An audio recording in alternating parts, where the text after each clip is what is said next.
dibaca oleh Mas Mahfud dari Mojokerto dan Mbak Tarti dari Banjarnegara tadi ya. Di dalam ayat ini sebenarnya pelajaran ya. Asbabun nuzul atau latar belakang dari ayat ini kejadiannya adalah bahkan sebelum Rasulullah lahir ya. Jadi makanya lahirnya Rasulullah itu disebut juga tahunnya adalah tahun gajah.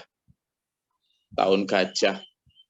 Jadi ceritanya begini, sejak ratusan tahun manusia itu sudah sebenarnya berlomba ya, agama-agama itu berlomba untuk menjadi yang paling hebat, terutama agama mereka. Nah, sehingga beberapa agama, terutama agama Majusi. Jadi waktu itu kan negeri ini, dunia ini terpolarisasi dalam dua kubu ya, dalam dua superpower. Kalau tahun 90-an itu superpowernya itu adalah Amerika dan Uni Soviet atau USA atau USSR, ya jadi Union Soviet Socialist Republic dan United States of America. Itu dua kutub besar. Tapi ribuan tahun sebelum itu ada dua kutub besar juga yang saling berperang terus dan mereka superpower dunia. Satu adalah kerajaan Romawi, satu adalah kerajaan Persia. Nah, kerajaan Romawi ini mereka menganut agama Nasrani. Sementara kerajaan Persia ini mereka menyembah api atau orang-orang Majusi. Nah, dua golongan ini yang waktu itu menguasai dunia. Masing-masing juga memiliki pusat-pusat peribadatan ya. Kalau orang-orang Majusi Persia ini terutama di daerah Iran dan sekitarnya. Mereka menguasai banyak wilayah negara juga. Sementara Romawi ini ada banyak banyak di Alexandria sana. Nah, mereka juga punya pusat-pusat peribadatan, ya, pusat-pusat peribadatan. Nah, sementara itu sejak zaman ada yang menyatakan sejak Nabi Adam itu terutama sejak Nabi Ibrahim, agama-agama besar itu banyak berziarah ke Ka'bah ya. Banyak berziarah ke Ka'bah. Padahal posisi Ka'bah saat itu tidak ada apa-apanya sebenarnya ya. Tidak ada orang yang sejak dulu. Bukan sesuatu yang sifatnya ramai kota, enggak. Tapi hanya karena waktu itu memang Ka'bah memiliki daya magnet yang luar biasa untuk membuat orang berziarah. Nah, yang perlu dipahami juga, waktu itu ya, orang itu sudah ada haji loh ya. Tapi hajinya bukan seperti haji kita yang kita kenal sekarang. Haji atau ziarah saat itu, mereka ya melakukan ritual di sekeliling Ka'bah. Ya, mereka melakukan ritual di sekeliling Ka'bah. Periodenya masing-masing ya, wallahu a'lam yang sebelumnya. Setahu saya secara di masa sebelum Rasulullah lahir, itu sudah ada ritual seperti haji itu, termasuk tawaf. Ya, yakni berjalan mengelilingi Ka'bah itu. Nah, cuma waktu itu kepolosan orang untuk menyembah Tuhan itu dimanifestasikan, diaktualisasikan dengan apa? Kalau sekarang kan kita haji ini dengan memakai baju ihram, dengan memakai baju yang tidak boleh ada jahitan untuk laki-laki ya, toh? Artinya tidak boleh pakai sidi, tidak boleh pakai kain itu aja. Nah, sementara yang perempuan pokoknya harus pakai kain putih polos, ya, dan bahkan tidak boleh pakai payung dan sebagainya. Tapi zaman itu tidak begitu terjemahannya sebelum Islam datang. Polos itu ya tidak pakai baju, polos itu ya telanjang, gitu. Lalu kemudian tetap mengelilingi Ka'bah, tetapi dengan mengangkat tangannya pun dengan ganti kalimat-kalimat yang mengagung-agungkan dewa-dewa, mengagung-agungkan patung-patung yang mereka sembah. Ketika ditanya, kamu kok begitu? Ya mereka bilang, ini tidak kok saya menyembah mereka, ini hanya untuk mendekatkan diri saya sebagai wasilah atau perantara dekat sama Allah. Katanya begitu. Karena ketika mereka ditanya, coba tanya siapa yang menciptakan langit dan bumi, layaqulunna, mereka akan mengatakan Allah. Jadi mereka masih merasa bertuhan Allah. Nah intinya apa? Rame Ka'bah itu. Makmur. Semakin hari kok semakin banyak orang berkunjung dari negeri-negeri lain. Nah Syahdan ada seorang raja yang dari golongannya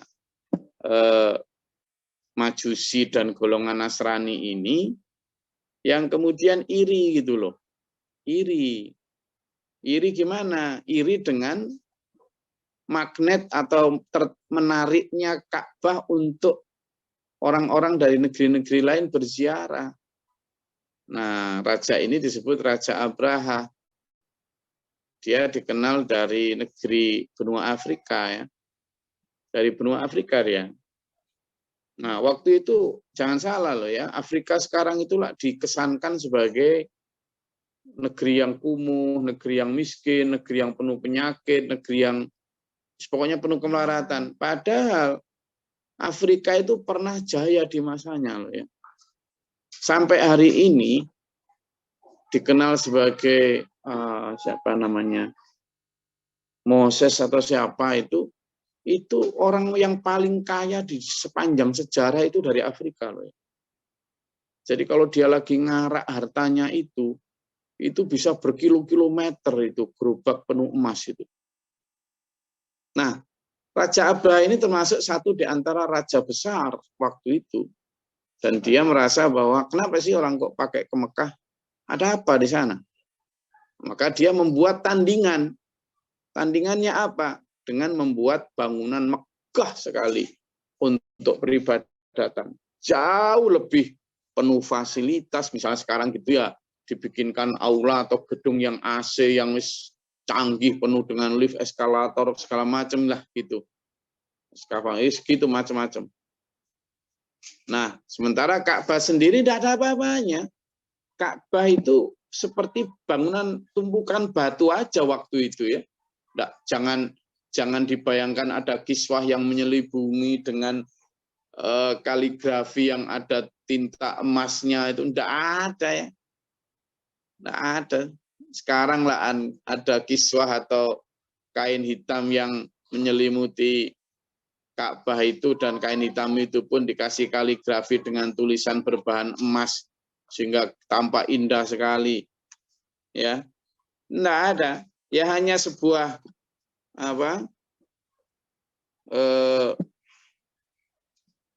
bangunan yang bahkan terbuat dari batu-batu biasa aja gitu, sehingga tidak menarik sama sekali gitu ya. Maka ketika si Raja Abraha ini membuat semacam itu ya harapannya itu bisa menjadi semacam daya tarik agar orang berpaling ke Ka'bah gitu, ke bangunannya dia. Tapi apakah berpaling? Enggak, gitu loh. Nah ini yang kemudian bikin murka, sehingga dia berencana untuk menghancurkan Ka'bah itu, dan dia laksanakan betul. Ya, dia laksanakan betul.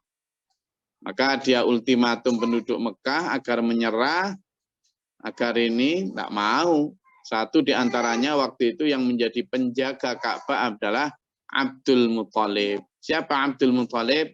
Yakni kakeknya Nabi Muhammad Sallallahu Alaihi Wasallam. Jadi pembawa kunci Ka'bah atau penjaga kunci Ka'bah itu adalah satu di antaranya Abdul Muthalib. Ya.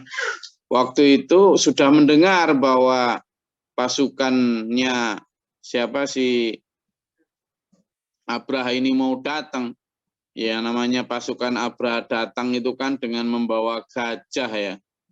Gajah siapa yang bisa menahan. Sehingga ya penduduk Mekah waktu itu begitu sudah dengar dari kejauhan kan sudah gitu. Lalu debu-debu berterbangan jauh gitu. Ngungsilah semuanya. Hanya satu orang yang tidak mau ngungsi itu. Siapa? Abdul Muthalib. Enggak, saya akan tetap menjaga ini. Apapun yang terjadi, saya akan tetap menjaga. Mati pun akan siap. Nah, sehingga apa? Ya waktu itu mereka berdoa kepada Allah. Jadi jangan salah loh ya.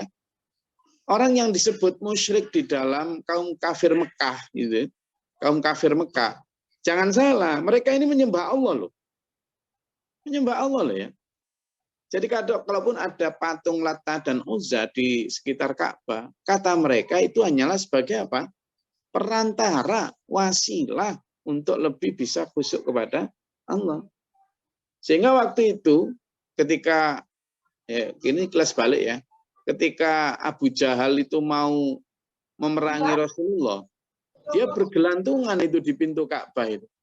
Ya Allah, berilah aku kemenangan untuk memerangi Muhammad yang kafir itu. Begitu.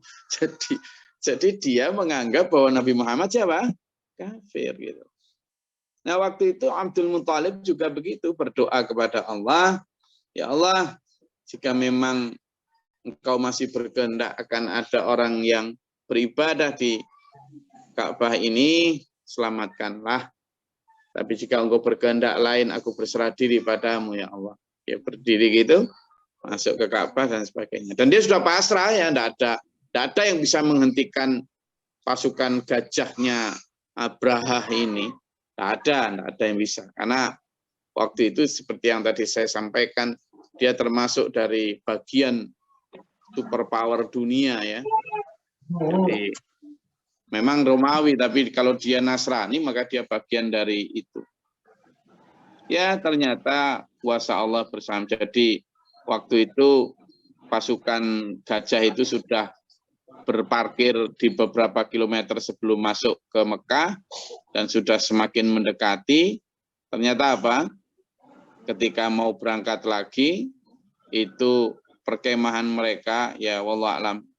Kemudian sebelum menghantam pasukannya Abraha, ternyata ada rombongan, itu disebut Tayran Ababil ini. Ababil itu sebenarnya bukan nama burung ya. Ababil itu artinya apa? Berbondong-bondong. Tapi menjadi nama burung. Ada yang nyatakan, sekarang katanya konon ada itu, burung yang bernama Ababil itu ya. Jadi burungnya sebenarnya kecil ya, bukan burung besar gitu. Tapi karena jumlahnya ribuan. Dan ingat, yang disebut batu dari api, dari neraka itu, diambilkan dari neraka. Yang namanya batu dari neraka ya, bihijaratin min sijil, tanah atau batu yang terbakar. Itu ternyata begini. Jadi rombongan Ababil itu, pertama Abdul Muthalib juga kaget gitu. Ujuk-ujuk ada kayak mendung gitu. Jadi kayak ada mendung gelap gitu. Dipikir ini kok ujuk-ujuk mendung, padahal ini pada saat musim panas ini.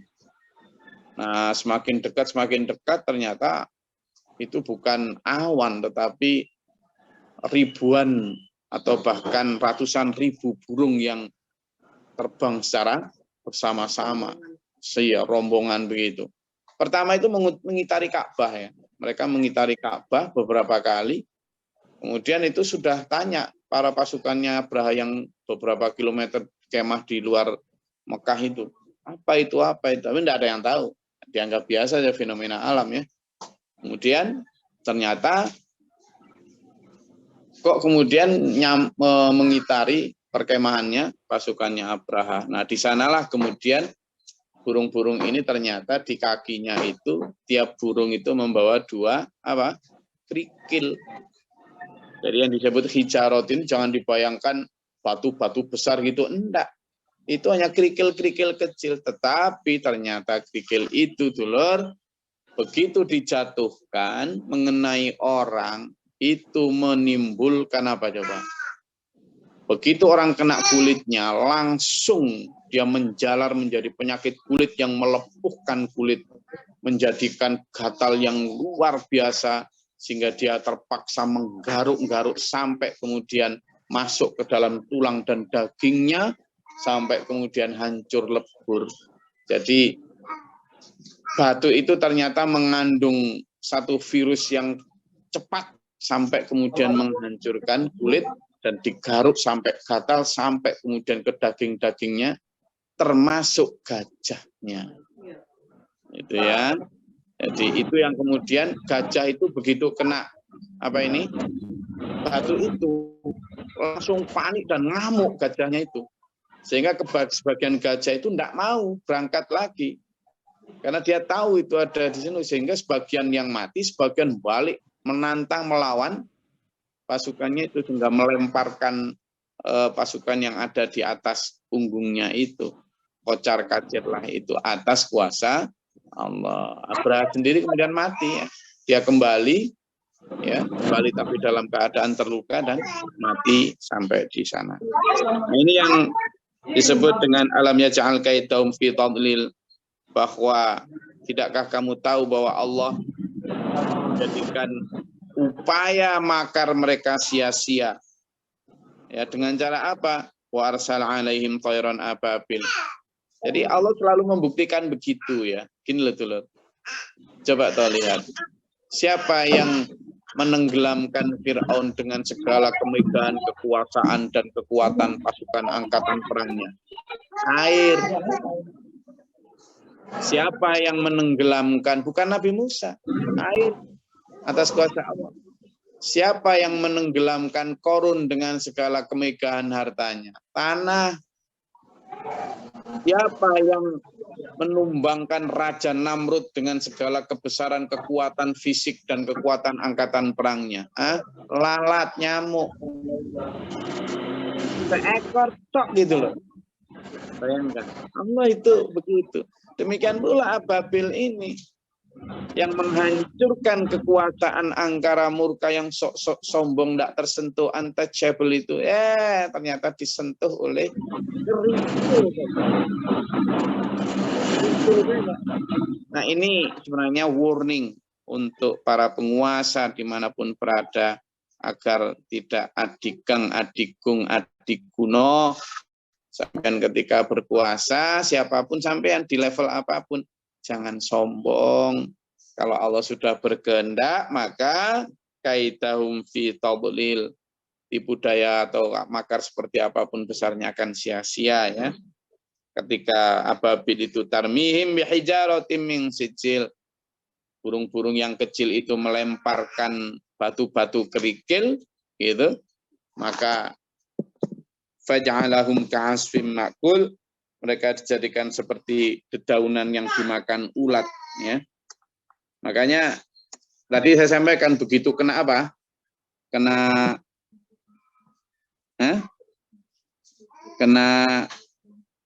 ini ya. Ini banget kena batu itu hancur dia. Jadi burung jadi kecil. Burung ababil itu kecil ya, segini loh. Ada yang ini loh, burung ababil itu. Ini loh burung ababil itu. Lah ini sekecil ini loh burung ababil itu. Coba nah. Cuma sekecil ini tuh loh burung ababil itu. Nah, inilah burung ababil. Kecil kayak burung apa itu? Burung kayak burung prit ya, gitu cuman. Iya, jadi inilah. Nah, sekecil ini burung ababil itu. Ini.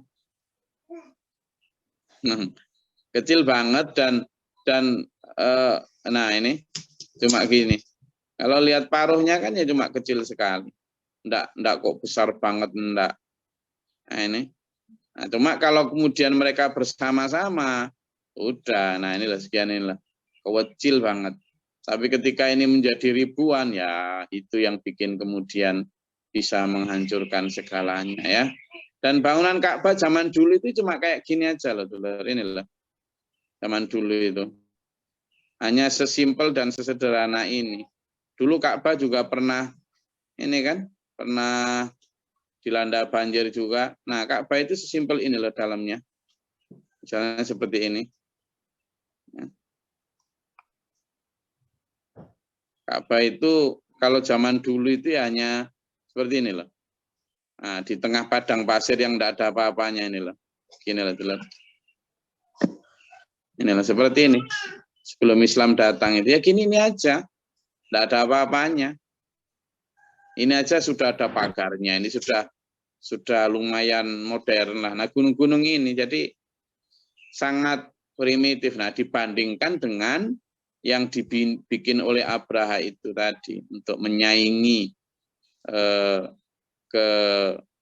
kekuatan magnet atau daya tarik dari Ka'bah itu. Kalau sekarang sudah jadi ini lantainya itu sudah lantai khusus yang memang justru kena sinar matahari akan makin dingin ya. Jadi kalau dulu kan ya hanya sekedar, nah ini loh malahan zaman dulu sekali, Ka'bah itu hanya seperti ini aja. Nah inilah, di tengah ini loh. Ini aja Ka'bah itu dulu. Jadi di tengah gurun yang tidak ada siapa-siapa seperti ini. Tidak ada apa-apa, ini zaman Nabi Ibrahim mungkin ya. Masih tidak ada apa-apa dan tidak ada siapa-siapa. Karena di situ juga bukan sumber air, di situ juga bukan itu, tetapi memang karena kuasa Allah. Ya. Oke, saya rasa itu paparan dari surat Al-Fil. Ada yang disampaikan, silakan. Izin Gus, mau tanya nih, berkaitan masih review dari berkaitan Humayatil Lumazah Gus. Saya punya cerita dari orang, maksudnya 2 orang. Pada situasi itu 2 orang itu menceritakan daripada perilaku orang lain. Lantas ada pihak ketiga itu mengikuti gabungan itu tapi menjuruskan hal yang benar itu. Apakah yang menjuruskan hal benar itu terlibat dosa atau tidak gitu Gus? Terima kasih. Kulo mboten jelas pertanyaan nih, tapi kulo coba raba-raba jawaban nih. Maksudnya mendapat cerita dari 2 orang lalu menjerumuskan tes pundi coba. Nah, begini Gus.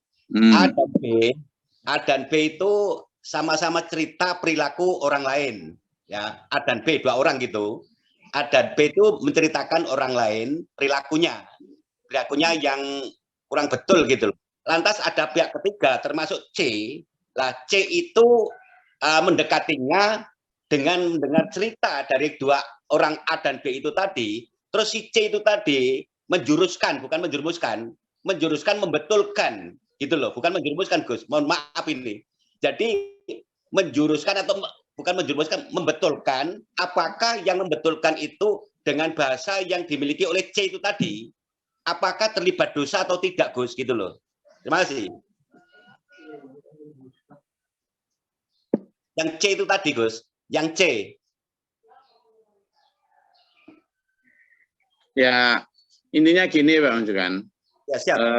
Kalau ada 2 orang yang saling berantem, saling menghina atau saling menyebar hoax, ya, maka kalimat kita jelas bahwa kita itu diperintahkan Allah untuk pertama tabayun, kedua fa'aslihu bainahuma.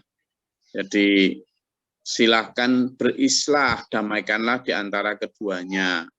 Ketika ada 2 pihak seperti itu, dan wala tajassasu, ya jangan saling mencari-cari kesalahan orang lain. Sudah begitu aja yang kita lakukan. Jadi C, B, A maupun apapun lah, ada 2 pihak, ada 3 pihak atau berpihak-pihak, tetap kita harus menjadi pihak yang pendamai, arbitrator. Ya.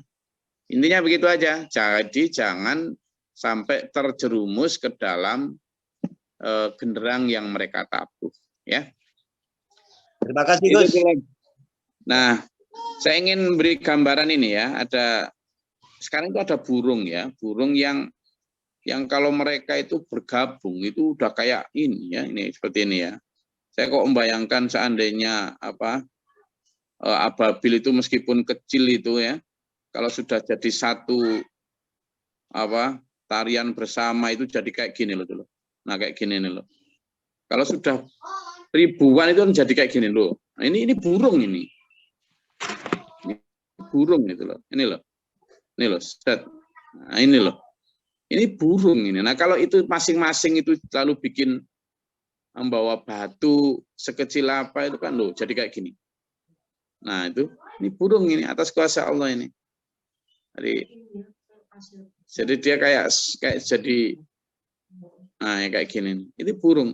Siapa yang mengatur koreografinya kalau enggak Allah yang Maha Kuasa? Seperti ini. Saya membayangkan kalau seandainya ababil atau kayak burung pipit tadi, tapi dalam konfigurasi seperti ini, siapa yang enggak takut? Apalagi kalau saya kayak gitu. Apalagi kalau gitu sambil melemparkan batu-batu yang disebut sijil tadi itu. Ya kan? Nah, seperti ini. Nah, ini. Jadi kalau kuasa Allah sampai sekarang pun masih kita bisa lihat bahwa itu bukan hanya sekedar dongeng ya. Karena itu pokoknya Allah yang Maha Kuasa lah ya. Kita bukan siapa-siapa, juga bukan apa-apa, maka jangan sok gimana-gimana. Ayo kita benar-benar merendahkan hati, menyembah kepada Allah, dan itu tadi, jangan adikang adikung adikuno. Ya, saya rasa itu kajian kita pada pagi hari ini. Semoga Allah menuntun kita di dalam koridornya, di dalam arahan siratal mustaqimnya, penuh dengan ampunan dan ridhonya ila akhir hayat. Amin. Allahumma sholli wa sallim wa barik ala Allahumma fil lil mu'minina wal mu'minat wal muslimin Allahumma qina fi nadir wa afina fi nafatal lana wa barik lana fi ma atayta wa qina syarra ma qadayta wa qadar. Astaghfiruka wa atubu ilaik. Allahumma da'ana al-bala wal waba wa al-hasdina min jami' syaitan jam kufar. Rabbana najina wa lina zalimin rabbana la tajana. Rabbana man faqibna ma syahidin rabbana la tuzigh qulubana ba'da idh hadaytana. Rabbana atina fid dunya hasanah wa fil akhirati hasanah. Allahumma anzil lana rahmatan wa taqabbal minna. Rabbi fili wa la akhi wa la ilaha illa anta wa tiratina min ashabina. Subhana rabbika rabbil izzati amma yasifun wa salamun Alhamdulillahirabbil alamin. Wassalamualaikum warahmatullahi wabarakatuh. Waalaikumsalam. Waalaikumsalam warahmatullahi wabarakatuh. Allahumma arhamna bil Qur'an waj'alhu lana imama wa nuran wa rahmah.